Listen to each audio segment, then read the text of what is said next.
लिखा गया है। और इजरायली जो लोग हैं वो परमेश्वर के जन हैं, परमेश्वर के लोग हैं। कौन है वो? अब जब हमने इसको पूरी कहानी को पढ़ा और बड़े ध्यान से अभी हम लोगों ने इसे सुना है, और यहाँ पर लिखा, मैं जाति जाति के बीच में अपनी महिमा प्रकट करूंगा और जाति जाति के सब लोग मेरे न्याय के काम जो मैं करूंगा और मेरा हाथ जो उन पर पड़ेगा देख लेंगे। उस दिन में आगे इजराइल का घराना जान लेगा कि यहोवा हमारा परमेश्वर है। जाति जाति के लोग भी जान लेंगे कि इजराइल का घराना अपने अधर्म के कारण बंधुआई में गया था। हालेलुया। इस पूरी कहानी को जब हम लोग पढ़ते हैं तो हम इस बात को जानते हैं कि इजरायली जो लोग हैं वो परमेश्वर के लोग हैं, परमेश्वर के जन हैं। और याकूब को खुदावन ने मेरे प्रिय आशीष दिया और कहा कि तू इजराइल है। और सचमुच आज हम इस बात को देखते हैं कि इजराइल जो देश है वो कितना आगे है।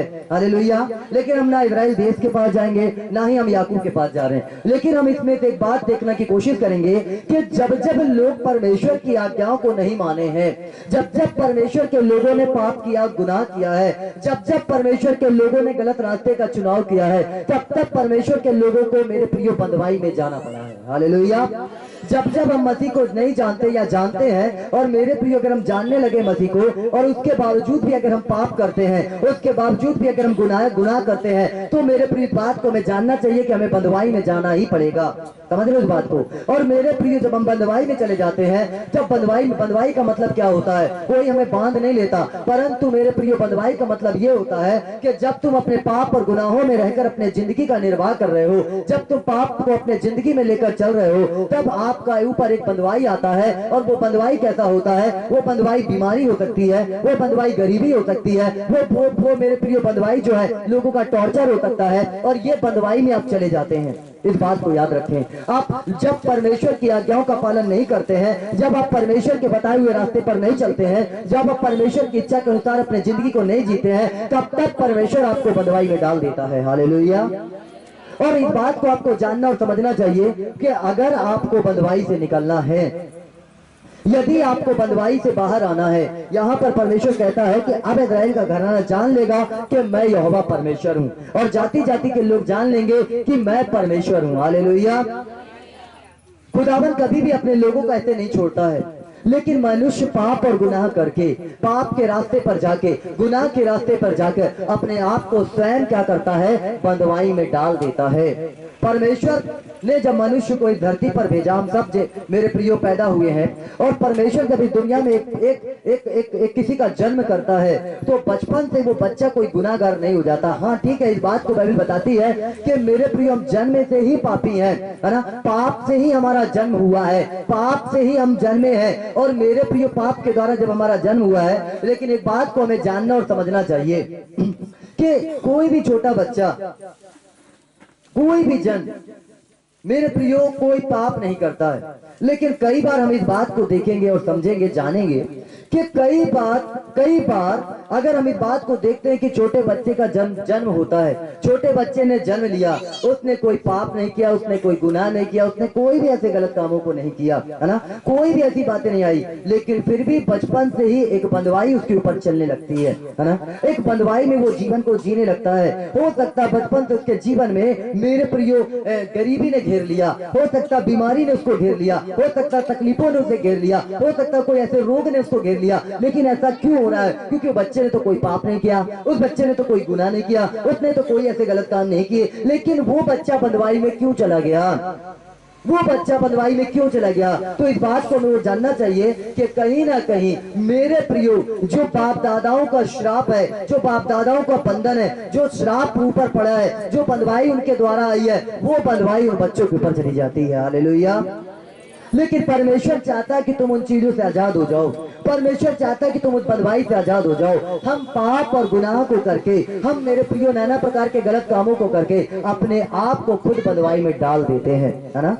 कोई नशा करने वाला व्यक्ति अगर है, तो आप देखोगे कि परमेश्वर ने जब उसको जन्म दिया, तो मेरे प्रियो उसका बचपन से किडनी खराब नहीं कर दिया, मैंने अभी बताया अगर किसी का समस्या है तो वो उसके बाप दादाओं के द्वारा, वो श्राप के द्वारा वो बच्चे के ऊपर समस्या है। हालेलुया। और कई बार अगर बच्चे, मेरे प्रियो, अगर कोई छोटा बच्चा पैदा होता है और कोई ऐसी बातें उसके जीवन में होती है तो इसलिए भी होती है कि परमेश्वर की महिमा हो। हालेलुया। ये दोनों बातें हो सकती हैं। लेकिन अगर हम देखते हैं कि अगर कोई नशे में है, कोई व्यभिचार में है, कोई गलत कामों में है, तो मेरे प्रियो अपने देह के प्रति पाप करता है।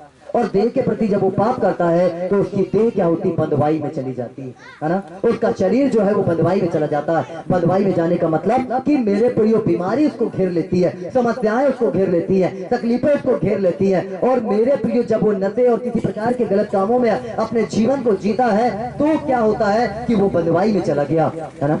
अब वो बंधुआई से कैसे आजाद होगा, वो बंधुआई से कैसे बाहर आएगा, वो बंधुआई से कैसे निकलेगा, है ना। अब तक तो हम परमेश्वर के साथ नहीं चल रहे थे, अब तक तो हम गुनाह में थे, अब तक तो गुनाह के रास्ते में थे। और जब गुनाह के रास्ते में थे तो इस बात को याद रखो कि मेरे प्रिय अभी हमारा पिता शैतान बना हुआ था।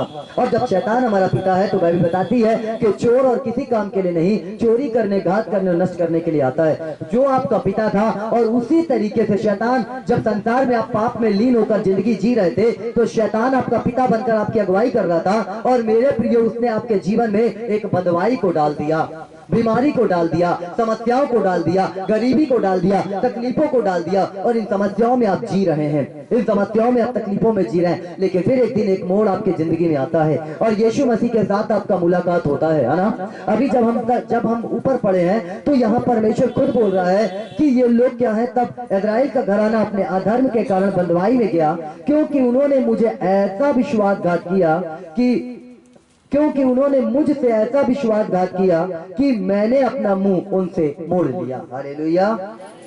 जब लोग परमेश्वर के करीब आना पसंद नहीं करते, जब लोग परमेश्वर के साथ में चलना नहीं पसंद करते, तो परमेश्वर भी अपने मुंह को क्या करता है, उनसे मोड़ लेता है ना।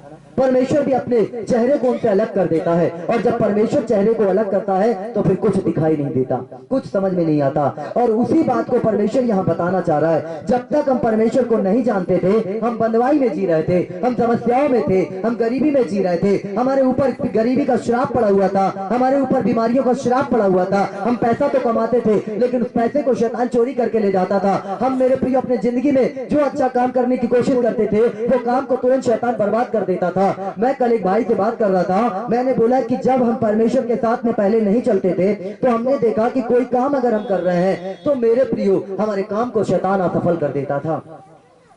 हम इतनी प्रार्थनाएं भी करें, दुआ भी करें तो भी हमारे काम सक्सेस नहीं हो पाते थे। लेकिन आज एक समय है, आज एक टाइम है कि अगर हम किसी बात को बोल देते हैं तो वो बात परमेश्वर स्वर्ग से सुनकर उस बात को पूरा कर देता है। हालेलुया।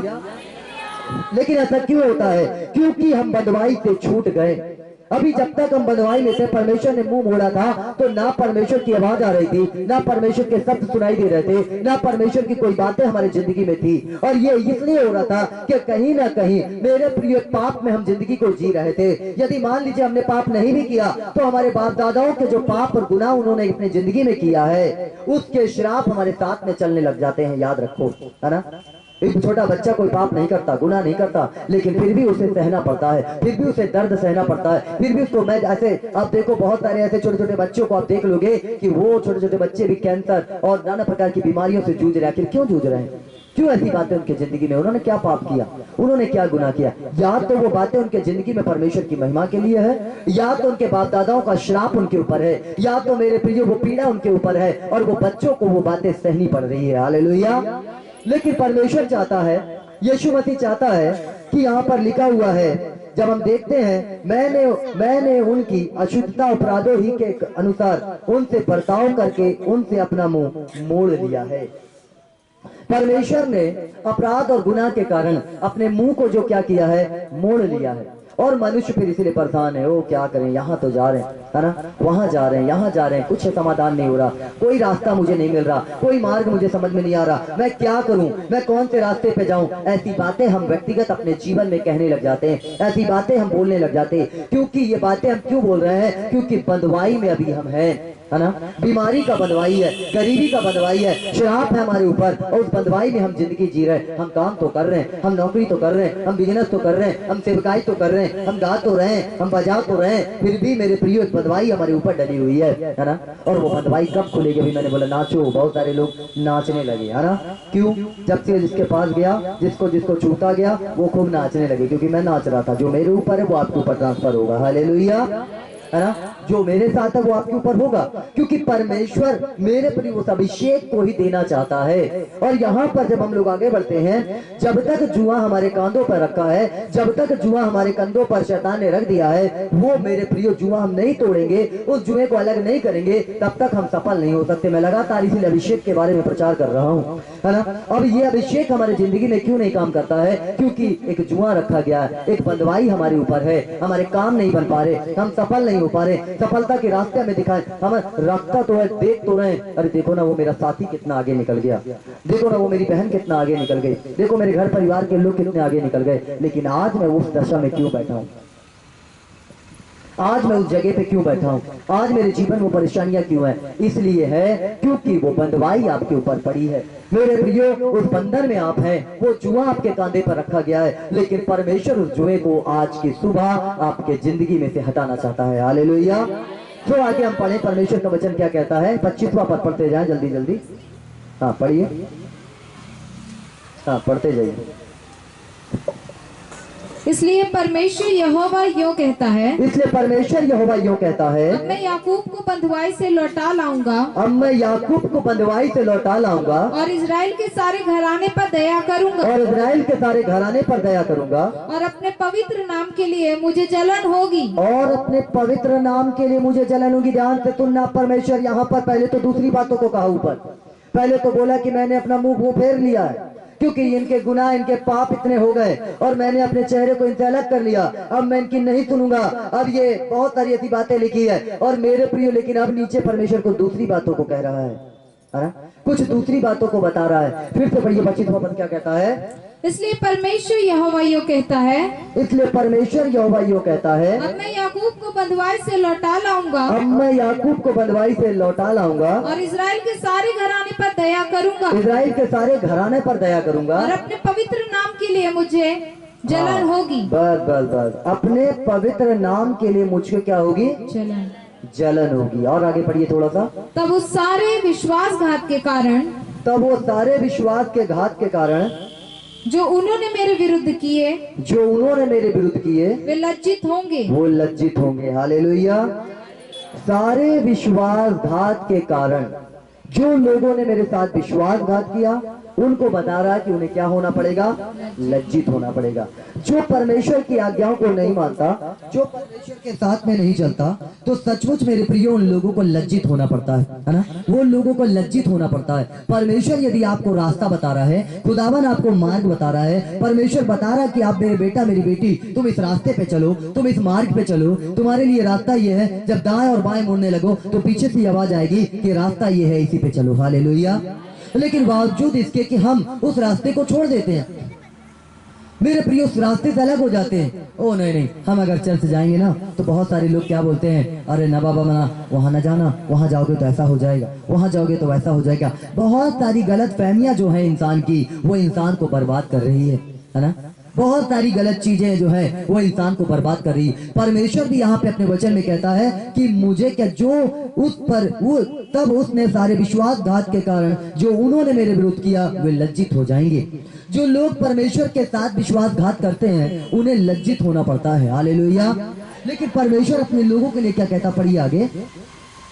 तब 27वां, जब मैं उनको जाति जाति के बीच से लौटा लाऊंगा, जब मैं उनको जाति जाति के लोगों के बीच में से लौटा लाऊंगा, और उन शत्रुओं के देशों से इकट्ठा करूंगा, और उन शत्रुओं के देशों से इकट्ठा करूंगा। एक मिनट मेरे प्रियो, जाति जाति के लोगों में से मैं तुमको क्या करूंगा? निकाल कर लाऊंगा, है ना। परमेश्वर बोल रहा है कि जो मेरे लोग भटक गए, जो मेरे लोगों ने गलत रास्तों का चुनाव कर लिया, जब मेरे लोगों ने गलत रास्तों को पकड़ लिया, जो पाप में जीने लगे, जो गुनाह में जीने लगे, तब मैं जाति जाति के लोगों के बीच में से तुमको क्या करूंगा?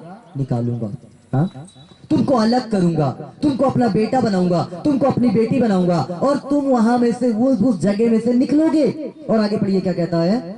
उन शत्रुओं के देशों से इकट्ठा करूंगा और उस बीमारियों वाले देशों से, उस गरीबी वाली देशों से, उन पीड़ाओं वाले देशों से, उन दुष्ट आत्माओं से भरे हुए देशों से। देश का मतलब मेरे प्रियो, मैं वो देश नहीं, है ना, ये पूरे मुल्क की बात नहीं कर रहा हूँ, परंतु वो देशों से मतलब कि जो बीमारी की दशा है, जो गरीबी की दशा है, जो दुष्ट आत्माओं लोग कब्जा बना के रखती है, जो शैतान कब्जा बनाता है, उस जगह से परमेश्वर आपको क्या करेगा, पढ़िए आगे, इकट्ठा करूंगा। इकट्ठा करूंगा, निकालेगा परमेश्वर समस्या भरे जीवन से आपको। हाँ, तब बहुत बहुत जातियों की दृष्टि में, तब बहुत जातियों के दृष्टि में उनके द्वारा पवित्र ठहरूंगा। उनके द्वारा पवित्र ठहरूंगा। हालेलुया। हाँ? परमेश्वर दृष्टि में क्या ठहरेगा, पवित्र ठहरेगा। लोग बोलेंगे कि हाँ ये लोग परमेश्वर के लोग हैं, ये लोग प्रभु यीशु मसीह के लोग हैं, इनको परमेश्वर ने अलग किया। इनको आज जब आप नाचे हो, गाए हो ना, तो लोग बोले अरे ये कैसे पादरी भी नाच रहा है, इनका पागल है ना। हम जिंदा हैं, हालेलुया, और जिंदा होने का चिन्ह तो होना चाहिए। हमारी ये कलीसिया जो परमेश्वर की है, ये मरी हुई कलीसिया नहीं, ये जिंदा कलीसिया है। यहाँ के लोग जिंदा हैं, यहाँ जिंदा आराधना करते हैं, जिंदा महिमा करते हैं, जिंदा तारीफ करते हैं उस खुदा की, क्योंकि यीशु मसीह जिंदा है। हालेलुया। और जिंदा खुदा की जिंदा ही लोग आराधना कर पाएंगे। हालेलुया। है ना, मरे हुए लोग नहीं कर सकते। इसलिए मेरे प्रियो, प्रभु यीशु मसीह ने हमें जिंदा किया है। यीशु मसीह ने उस मरी हुई दशा में हम थे, उस पाप में थे, उस गुनाह में थे, उस परिचार के जिंदगी में थे, उस नाना प्रकार के पाप में अपने जिंदगी को जी रहे थे और मरे हुई दशा में जी रहे थे। लेकिन खुदा ने वहां में से हमें निकाला, उस गड्ढे में से निकाला, अपना बेटा बनाया, अपनी बेटी बनाया, अपना संतान बनाया और हमसे कहा कि मत डरो। हालेलुया। आगे बढ़िए, परमेश्वर का वचन क्या कहता है, तब वे जान लेंगे कि यहोवा हमारा परमेश्वर है। तब वो जान लेंगे कि परमेश्वर हमारा क्या है, यहोवा हमारा परमेश्वर, यहोवा हमारा परमेश्वर है। तब वो लोग क्या करेंगे, जान लेंगे कि परमेश्वर क्या है, यहोवा हमारा परमेश्वर है। तब लोग जानेंगे, है ना।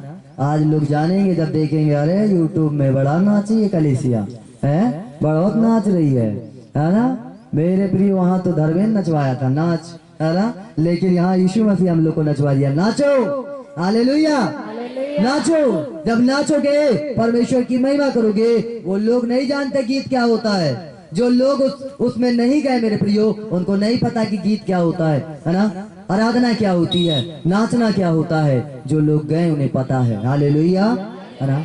नाचोगे, है ना, गाओगे, परमेश्वर की महिमा करोगे तो परमेश्वर उस गड्ढे में से आपको निकालेगा। हालेलुया, है ना, है ना। मेरे प्रियो, आप इस बात को देखो अपने जिंदगी में, जब लोग पीड़ाओं और समस्याओं को लेकर सहते हैं और चलते हैं और अचानक उनके पास में जाओ और जाकर मेरे प्रियो, अच्छा ठीक है, वो हम वहां नहीं, वो बातें नहीं करेंगे। आप देखो, कोई व्यक्ति अगर दुखित है, कोई व्यक्ति अगर परेशान है ना, तो मेरे प्रियो कई बार लोग गाने को लगा लेते हैं अपने टेप रिकॉर्डर में, है ना। गाने को आजकल तो बहुत सारी चीजें आगे बजाने के लिए लोग गाना सुनेंगे और थोड़ी देर तक गाना सुनेंगे, उनका मन बड़ा हल्का हो जाएगा। क्यों ऐसा होता है? क्योंकि शैतान की आत्मा जो है, शैतान का जो है ना, वो मेरे प्रियो, शैतान के जब गीत को वो सुनते हैं तो शैतान भी उनको तसल्ली देता, हाँ ठीक है सुन लो थोड़ी देर, तुमको अच्छा लगेगा, है ना। कब के बिछड़े हुए हम आज, है ना, सुन लो तो बड़ा शांति मिलेगा। क्यों? क्योंकि शैतान वहां से गिराया गया है ना। शैतान वहां से, कहां से? परमेश्वर से भी अपना ऊंचा सिंहासन ऊंचा करने जा रहा था और परमेश्वर ने उसे फेंक दिया, है ना। और मेरे प्रियो, बाइबल बताती, देखते हम इस बात को कि परमेश्वर उससे प्रसन्न होता था, है ना। इसलिए फिल्मी सॉन्ग, फिल्मी गाने को जब हम लोग सुनते हैं लोग, है ना, बड़े आनंद के साथ, तो देखो कैसे नाचते हैं, है ना। और उसके बाद बड़ी शांति भी मिलती कई बार उसको सुनोगे। क्यों ऐसा होता है ना। और बहुत बार लोग फिर इसको बोलेंगे, ओ नहीं देखो फिल्मी गाने से भी तो ऐसा होता है ना, प्रभु के गाने से, देखो गाने से कुछ नहीं होता। अरे पागल, पहले उस बातों को समझो, उस बातों को जानो, है ना, कि वो गाना संसार के ईश्वर के लिए है और ये गाना परमेश्वर के लिए। यहाँ चर्च में लोग जब परमेश्वर के गीतों को गा रहे हैं तो शैतान के लिए नहीं गा रहे हैं, दुष्ट आत्माओं के लिए नहीं गा रहे हैं। नाच रहे तो शैतान के लिए नहीं नाच रहे हैं, परमेश्वर की महिमा करने के लिए नाच रहे हैं, परमेश्वर की तारीफ करने के लिए नाच रहे हैं, परमेश्वर की बड़ाई करने के लिए नाच रहे हैं। हालेलुया। लेकिन वहां तक लोग जाने की कोशिश ही नहीं करते, है ना। ओ नहीं ठीक है, हम लोग इतने ही, हम लोग शांत रहेंगे। शांत नहीं मेरे प्रिय, परमेश्वर चाहता कि तुम नाचो, परमेश्वर चाहता कि तुम महिमा करो, है ना। परमेश्वर चाहता कि तुम उसकी बड़ाई करो। हालेलुया। है ना। जब आप परमेश्वर की महिमा करेंगे तो परमेश्वर आपके जिंदगी के अंदर काम करेगा। आगे परमेश्वर का वचन क्या कहता, पढ़िए। क्योंकि मैंने उनको जाति जाति में हाँ बंधुआ करके फिर उनके निज देश में इकट्ठा किया है। हाँ, मैं उनमें से किसी को फिर परदेश में ना छोड़ूंगा। हालेलुया। यहाँ पर परमेश्वर का वचन क्या कहता है, क्योंकि मैंने उनको जाति जाति में बंधुआई करके और उनके निज देश में इकट्ठा किया है ना। जाति जाति में बंधुआई करके फिर उनके ही देश में उनको क्या कर दिया, इकट्ठा। आप जो यहाँ बैठे हैं, आप यहाँ कैसे आए? आप यहाँ कैसे आए हैं? आप पहले बंधुआई में थे, आप पहले गुलामी में थे। खुदा ने उस गुलामी में से आपको बाहर किया और आपको आपके अपने निज देश में पहुंचा दिया। हालेलुया। ये आपका निज देश है और इस देश से परमेश्वर आपको एक दिन उस बादलों पर लेकर जाएगा, उस अनंत काल के जिंदगी में लेकर जाएगा, जो मेरे प्रियो फिर कभी आपसे कोई छीन नहीं पाएगा। हालेलुया। आप यहाँ पर मेरे प्रियो अपने से नहीं आए हैं। आप ये ना सोचे, ओ मेरे को वो बता दिया और मैं वहां पे चला गया, मुझे वो बता दी मैं वहां पे चली गई। नहीं नहीं, खुदा ने आपके जन्म से पहले ही आपको चुन लिया है। हालेलुया। जब अपनी माता के गर्भ में आप रचे जा रहे थे, जब हड्डियां बढ़ रही थी, तभी से परमेश्वर ने आपको चुन लिया और आपको बुलाया। लेकिन आप बंधुआई में थे और उस बंधुआई के कारण, और जब तक मेरे प्रियो बंधुआई पूरी नहीं हो जाती है, तब तक क्या होता है कि मेरे प्रियो लोग आजाद, कैदी आजाद नहीं होता है ना। लेकिन जब वो बंधुआई पूरी हो गई और वो समय पूरा हो गया, वो टाइम पूरा हो गया, तो आप उस बंधुआई से आजाद हो गए। हालेलुया। तब आप जब बंधुआई से आजाद हो गए तो आप कलीसिया में आकर बैठे हैं, क्योंकि परमेश्वर ने जगत की उत्पत्ति से पहले आपको चुनकर रखा है। हालेलुया। आपको मेरे प्रियो परमेश्वर ने छुड़ाया, आपको परमेश्वर ने बचाया, और परमेश्वर यहाँ पर आपको कुछ और भी देना चाहता है। 29वां पद पढ़िए, क्या कहता है। और उनसे अपना मुंह फिर कभी न मोड़ लूं।